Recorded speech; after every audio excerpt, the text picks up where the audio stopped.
Good evening, Professor Frankel. Good evening, Professor Crafter.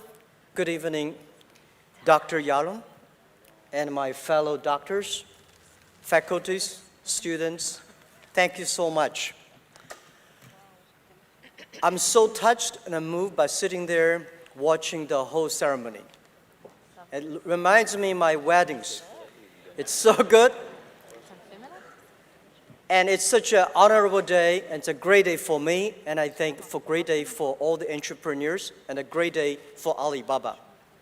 According to the traditional education system, I was not considered to be a good student. I tried 3 times for university and failed. And I never thought I could be a doctor, even in my dream. Thank you, Tel Aviv, for recognizing me. But one thing I want to share everybody here, that never give up. Don't be disappointed about yourself. If you fail in the university, don't worry. Wait for 20 years. You might be joining a better university like Tel Aviv.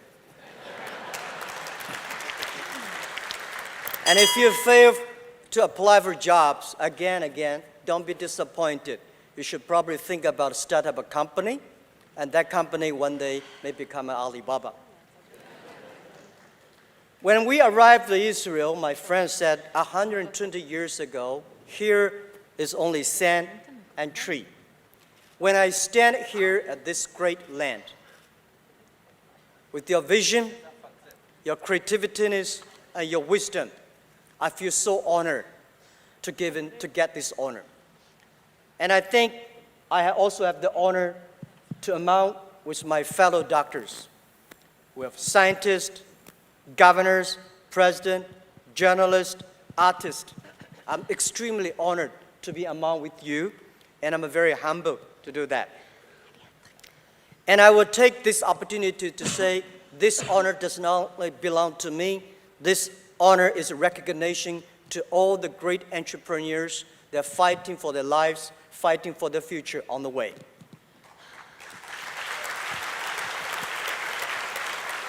Coming to Israel is a dream that I had for many years. The day when I arrived a few days ago, it was so different from what I heard. Talking about, people say it's not safe. It's a place with bombs and machine guns. But I arrived, I saw this is so peaceful and prosperous economy and innovation on the technology. And I think it's too late. I should be here earlier, and I think because of this great university, I should come here more and more. And one thing we learned, you should not read about Israel. You should come here, feel it, and touch it. And this time, I bring 40 senior management of Alibaba Group. The purpose of coming here is to learn, to feel, and to touch. Many, many years ago, when I started Alibaba, during my toughest days, a friend of mine said to me, if you want to be stronger, please go to Israel. And in my mind, Israel represents wisdom, innovation, and persistence. Alibaba's mission is to helping small business. We believe small is beautiful and small is powerful. And Israel proved small is powerful, and it is on the way to small is beautiful.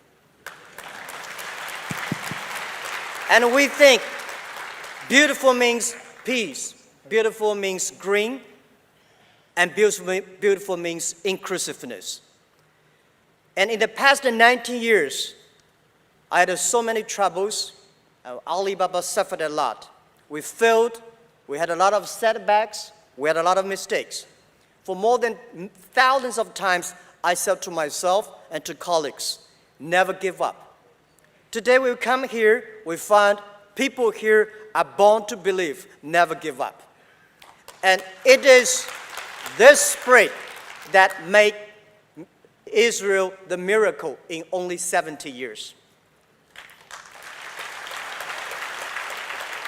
And here There's no even one diamond, but you have the biggest diamond exchange in this world. You don't have any car, you don't manufacture cars, but you have the best technology on car manufacturing. You don't have oil, don't have water, don't have any resources, but you make yourself so strong. When Alibaba was founded, we don't have money, we don't have technology, we don't have resources, we don't have a relationship called 关系. And nobody believed we could be successful. And 19 years passed. We made a lot of mistakes, had a lot of failures, setbacks, but the only thing we made it right is don't give up. So we both have nothing when we started, but there's one thing we all have, the most precious things in this world, that's the human brains. And the most valuable assets we have is that we all gone through tough days, tough experience, and a lot of failures and mistakes. So it is because of the tough lives that make us different. And today, Jewish people got 22% of the Nobel Prizes, and you only have 0.3% of the population of the world. These days, I met so many great scientists, philosophers, entrepreneurs, and I asked them why Israel people are so smart. They told me because they've been homeless, and the only thing they cannot bring nobody can take away from them, that is the brain. The Jewish people pay attention to the education, pay attention to the brains, not assets, not the money.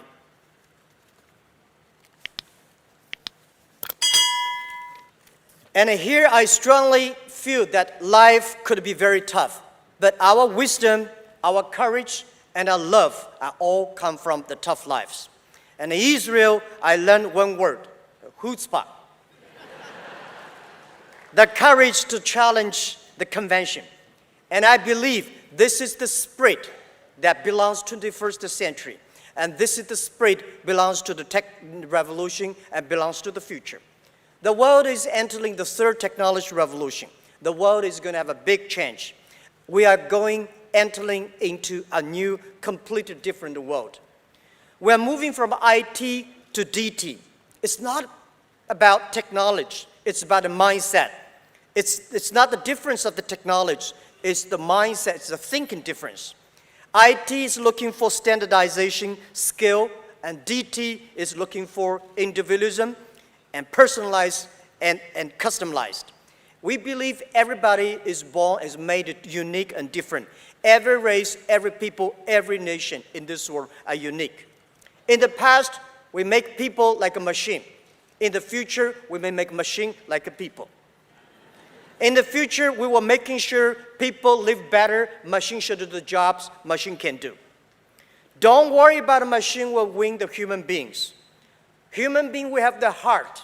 Machine only have the chips. So don't worry about it. Machine could be smart. Machine could be faster. Machine could be stronger. But machine will never have the love. And I think if you want to be successful, we should have the IQ. If you want to be successful, we should have the EQ. But if you want to be respected, you should have the LQ, the Q of love. Human beings have much more things that machine cannot do. In the IT time, IT is to control mind. In the DT time, DT is to create mind. IT make yourself stronger, DT make other people stronger. We know if only the other people are good, we can be good. If the neighbor's good, we can be good. So the future economy is about sharing. The future economy is about transparent. The future economy is about responsibility.